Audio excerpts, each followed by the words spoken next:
नमस्कार दोस्तों। ये केवीएस का टीजीटी का एलडीसीई का एग्ज़ाम हुआ था, उसका क्वेश्चन पेपर है मेरे पास। और इसमें अभी तक मैंने जो है 120 यानी 120 क्वेश्चन सब्जेक्ट के सॉल्व किए हैं और 25 क्वेश्चंस पेडागॉजी के सॉल्व किए हैं। मतलब पेडागॉजी के जो 25 क्वेश्चन सॉल्व किए हैं वो 2 पार्ट में हैं। मैंने 2 पार्ट में वीडियो बनाया है क्योंकि पेडागॉजी में 3 सेक्शन थे जिनसे रिलेटेड क्वेश्चंस आए थे। पहला था अंडरस्टैंडिंग द लर्नर, 10 क्वेश्चन उसके आए थे, तो वो मैंने एक वीडियो बना दिया है। दूसरा पार्ट था अंडरस्टैंडिंग द टीचिंग लर्निंग, मतलब टीचिंग लर्निंग प्रोसेस की समझ होना, उस पे बनाया है। अब ये तीसरा पार्ट है जिस पे वीडियो ये बनने जा रहा है, या यूँ कहें कि हम इसको सॉल्व करने जा रहे हैं, वो है क्रिएटिव कंडक्टिव लर्निंग एनवायरनमेंट। ठीक है? तो जैसा कि यहाँ पे आप लोग देख रहे हैं, लिखा है क्रिएटिव कंडक्टिव लर्निंग एनवायरनमेंट। तो इससे भी 15 क्वेश्चन हैं। तो टोटल पेडागॉजी से 40 क्वेश्चंस आए थे एग्ज़ाम में। तो चलिए इसको हम सॉल्व करते हैं। अब ये पूरा का पूरा जो पेपर है, स्पेशली पेडागॉजी से रिलेटेड, अगर पूरे 40 क्वेश्चन में 8 या 9 क्वेश्चन छोड़ दिए जाएँ जो रटने वाले थे, बाकी सब अंडरस्टैंडिंग बेस्ड थे। मतलब आप उसको समझ के कर सकते हो। आप उसको 4 जब ऑप्शंस पढ़ेंगे तो उनमें जो ऑप्शन करेक्ट है, अगर उसकी समझ है आपको, मीन्स पेडागॉजी समझते हैं अगर आप, तो उसको पढ़ने की कहीं से भी कोई ज़रूरत नहीं है, आप अपने दिमाग का यूज करके कर सकते हो। अब देखो, जैसे ये 15 क्वेश्चन मैं सॉल्व करूँगा और बताऊँगा कि कैसे सॉल्व करेंगे इस टाइप के क्वेश्चंस को। जैसे पहला ये है, जो इसका मतलब 26 क्वेश्चन जो आपके सामने लिखा है, इस पार्ट का पहला है, what is the most common difficulty a child coming to school from deprived section of society. जैसे एक बच्चा है जो ऐसे वंचित समाज से है और वो अगर स्कूल आता है तो उसको कौन सी एक कॉमन डिफ़िकल्टी फेस करनी पड़ती है। मतलब एक मान लो अन्य बच्चे हैं वो एलाइट क्लास के हैं और एक बच्चा ऐसे वंचित शोषित वर्ग से आता है, तो किस चीज़ का उसको सामना करना पड़ेगा, इनके हिसाब से पूछा गया है। हमें आइडियलिस्टिक रहना है, ठीक है? हमें शिक्षा में कोई भेदभाव नहीं करना है क्योंकि इंक्लूसिव एजुकेशन की बात हुई है, तो हमें टीचिंग मेथोडोलॉजी में कोई भेदभाव नहीं करना है। ये चीज़ें ध्यान में रख के हम ऑप्शंस को पढ़ते हैं। पहला, asking them to sit on the back benches, बिल्कुल नहीं होगा ये। और न तो टीचर ये करेगा, न ये उसका राइट है। इवन अगर वो ऐसा करता है टीचर, तो वो कहीं न कहीं भेदभाव वाली भावना से ग्रसित है, ठीक है? तो ये नहीं करेगा और इस प्रॉब्लम को वो फेस नहीं करेगा। टीज़िंग, टीज़िंग मीन्स परेशान करना, चिढ़ाया जाना। हाँ, ये समस्या तो हो सकती है। जैसे बच्चा है तो उसको चिढ़ाया जा सकता है, मतलब जो अन्य बच्चे हैं वो उसको बात-बात पे किसी भी चीज़ को लेकर टीज़ करेंगे, ठीक है? थ्रैशिंग फ्रॉम क्लासमेट्स, ये भी नहीं होगा कि वो टीचर इसको कंट्रोल करेगा। लो अचीवमेंट मार्क्स, जब वो पढ़ेगा तो लो अचीवमेंट मार्क्स तो मतलब नहीं आएँगे क्योंकि वो वंचित समाज से है। उसका दिमाग वैसा नहीं है, तो दिमाग उसका अच्छा है, माइंड उसका अच्छा होगा ऑब्वियसली, और फिर टीचर भी एफ़र्ट डालेगा, क्लास में भी एफ़र्ट डालेगा, तो अच्छे नंबर लाएगा। तो यहाँ पे एक प्रॉब्लम है जो ऑप्शन 2 है, टीज़िंग। तो इस समस्या को उसे फेस करना पड़ता है। नेक्स्ट है, which indiscipline act of learners can be least controlled by the teacher. वैसे तो इसमें चारों ऐसी चीज़ें हैं जिनको टीचर कंट्रोल करेगा, लेकिन यहाँ पे पूछा है लीस्ट कंट्रोल्ड, सबसे कम किस पे वो ध्यान देगा टीचर। मतलब मान लो बहुत सारे इनडिसिप्लिनरी एक्ट होते हैं जो बच्चे करते हैं, स्टूडेंट करते हैं, तो उस केस में किस पे आपको कम ध्यान देना है या मतलब किसकी आपकी जिम्मेदारी नहीं है। Cyber bullying, obviously cyber bullying ये आपका इंटरनेट सोशल मीडिया से रिलेटेड है। अब बच्चे घर में क्या करते हैं, वो कहाँ क्या करते हैं, कौन सी साइट खोलते हैं या किसका शिकार होते हैं, तो ये एक टीचर की जिम्मेदारी तो है, लेकिन इन सब में लीस्ट हो जाती है। जैसे कि अब वो घर में बच्चा क्या कर रहा है, मोबाइल फ़ोन में क्या चला रहा है, क्या नहीं, किसका शिकार हो गया, तो वहाँ पे थोड़ा टीचर की ज़िम्मेदारी कम हो जाती है। क्लास में टीजिंग हो रही है तो उसको भी कंट्रोल करेगा। स्कफल अमंग लर्नर्स, लर्नर्स के बीच में प्रॉब्लम्स हैं, वो स्कफल कर रहे हैं, उनमें उनको भी सॉल्व करने की कोशिश करेगा। डिसओबीडियंस टू टीचर्स, तो उस पे भी ध्यान देगा। लेकिन साइबर बुलिंग पे थोड़ा कम, मतलब उसको, मतलब वो मोटिवेट तो करेगा, बच्चों को समझाएगा, समझा सकता है कि भाई इंटरनेट सही से यूज करिए उसका, या जो भी चीज़ें हैं उनका मतलब वो आपको अवेयर करेगा इन सब चीज़ों से, बट वो उसकी लीस्ट रिस्पॉन्सिबिलिटी हो जाती है। फिर which one of the following can not be termed as a factor of diversity among teaching learning. जैसे कि हम जब टीचिंग लर्निंग पढ़ते हैं, हमें जब सिखाया जाता है तो ये बताया जाता है कि डाइवर्सिटी की हमारे कक्षा में अलग अलग तरीके के लोग आते हैं। और यहाँ पे पूछा इन्होंने कि टीचिंग लर्निंग को ध्यान में रखकर जो ये टर्म है डाइवर्सिटी, इसका क्या मतलब नहीं है, ठीक है, कैन नॉट बी टर्म्ड। जैसे कि कोई एक टर्म किसी भी सब्जेक्ट में यूज होता है तो उसका वहाँ पे स्पेसिफिक मतलब होता है, ठीक है।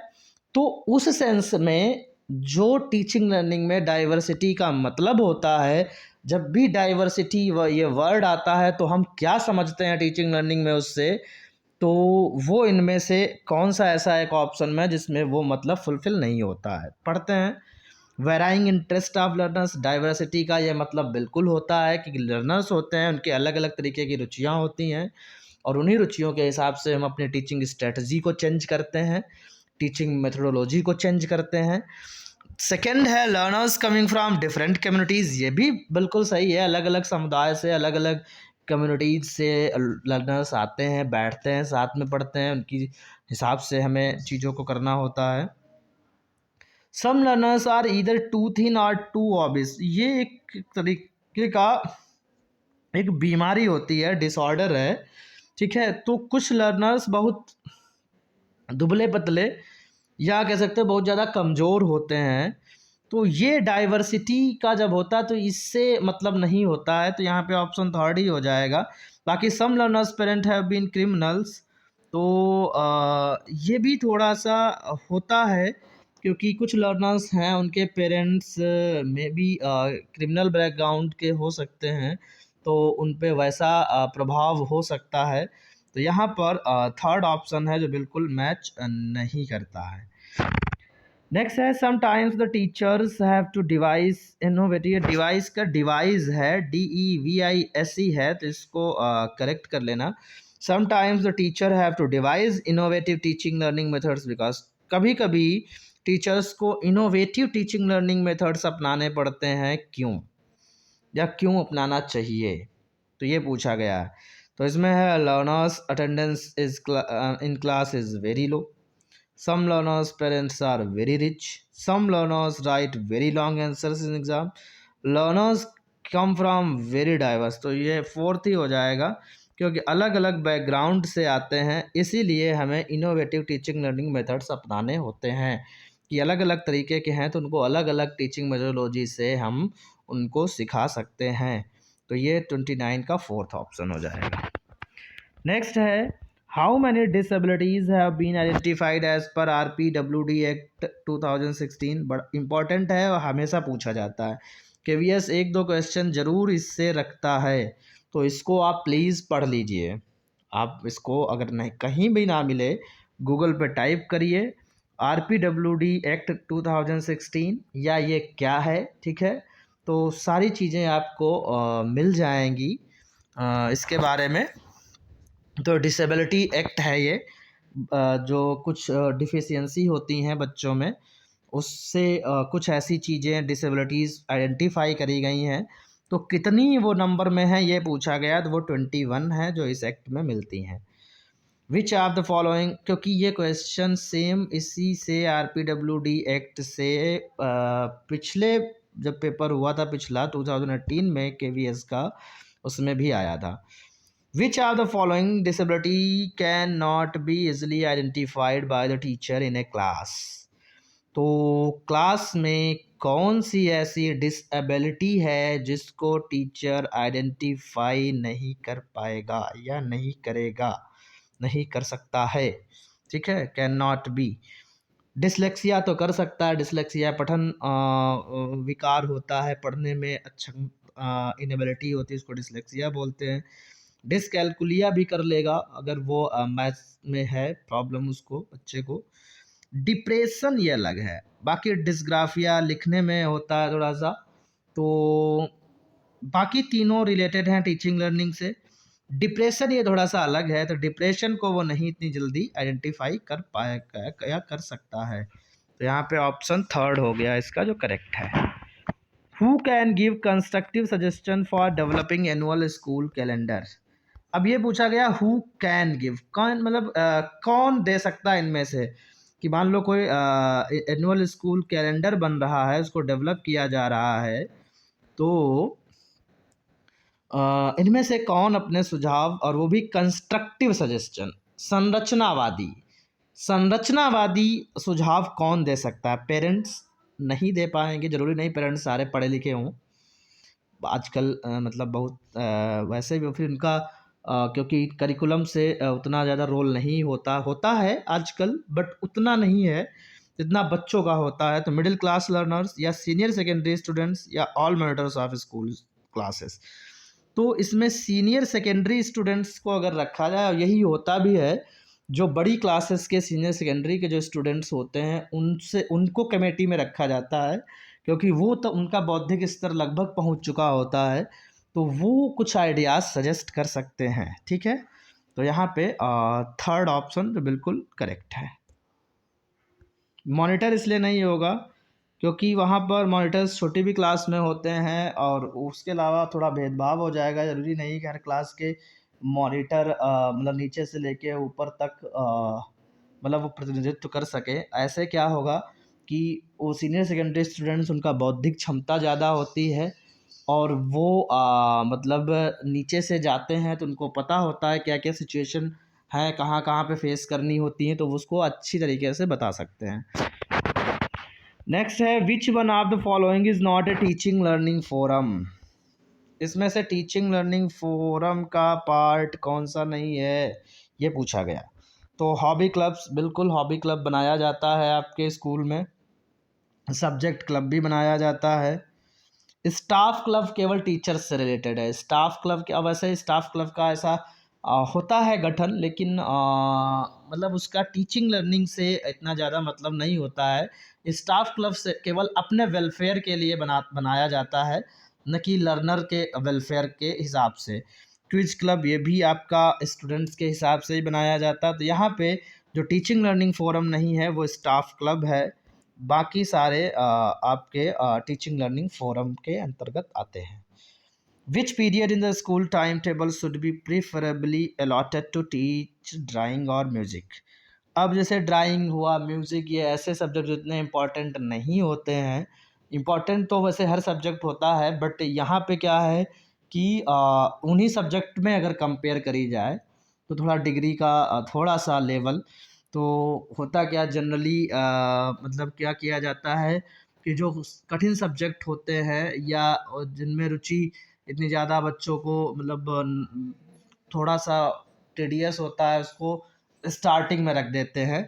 क्योंकि अगर ऐसे सब्जेक्ट जो इम्पोर्टेंट भी हैं और वो उतना ज़्यादा बच्चे उनसे उबते भी हैं, अगर वो बाद में रखा जाएगा तो फिर बच्चे क्या है थक जाते हैं, उतना इंटरेस्ट नहीं दिखाते हैं। तो इस वजह से ये जो आपके ड्राइंग और म्यूज़िक हैं ऐसे सब्जेक्ट, उनको कब रखा जाना चाहिए ये पूछा गया।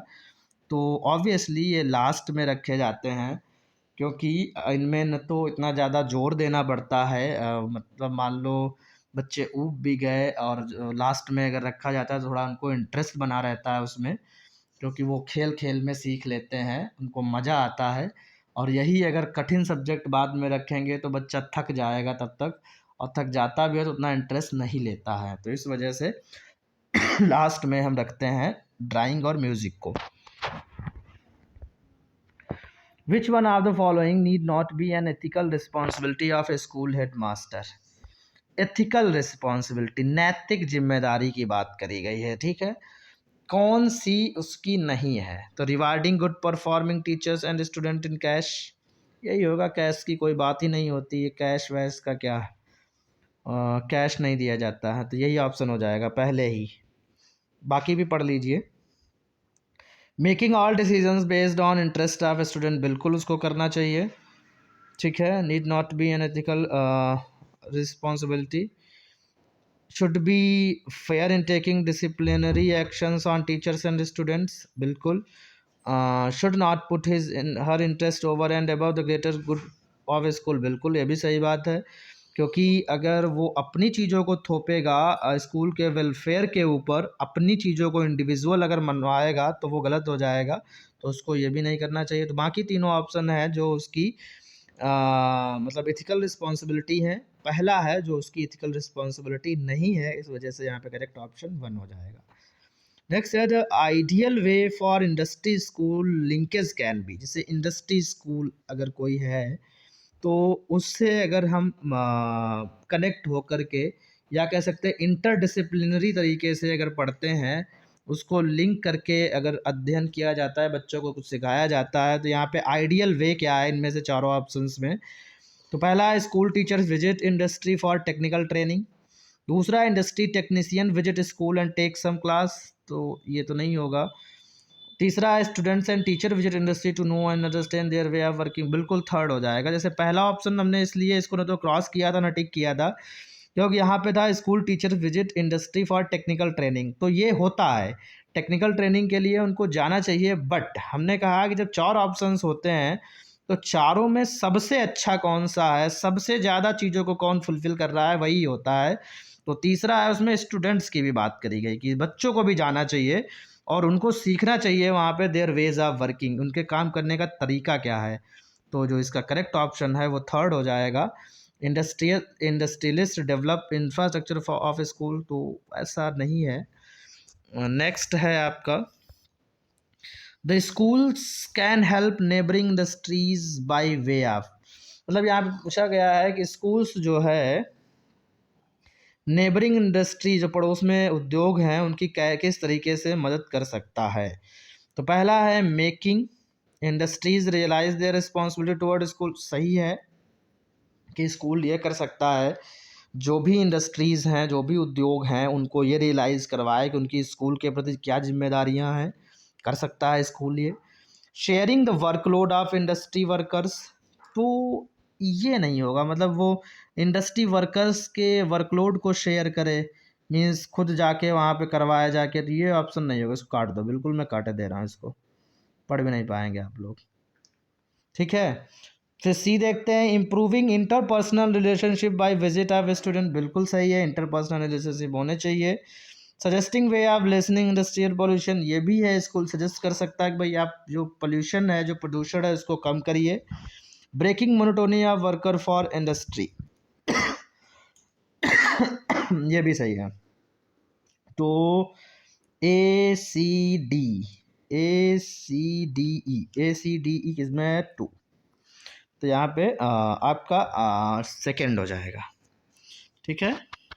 नेक्स्ट है in which one of the following curricular area school teacher is least consulted, मतलब इनमें किस चीज़ में स्कूल टीचर से बहुत कम कंसल्ट किया जाता है। कंसल्ट तो सब में किया जाता है, लेकिन इतनी ज़्यादा अगर नहीं भी कंसल्ट किया जाए तब भी काम चल जाएगा, ये पूछा गया है। एम्स ऑफ एजुकेशन या कंटेंट ऑफ लर्निंग, भाई कंटेंट ऑफ लर्निंग में तो बिल्कुल उससे पूछा जाता है, कंसल्ट किया जाता है क्या कंटेंट रखना है लर्निंग में। टीचिंग मेथोडोलॉजी में भी बिल्कुल पूछा जाता है, एजुकेशनल इवैल्यूएशन में भी उसका रोल होता है। एम्स ऑफ एजुकेशन में यहाँ पे लीस्ट तो ऑप्शन 1 हो जाएगा, क्योंकि शिक्षा के जो उद्देश्य होते हैं वो ऑलरेडी ही डिफाइंड होते हैं कि ऑब्जेक्टिव क्या है एजुकेशन का, तो उसमें लीस्ट कंसल्ट किया जाता है।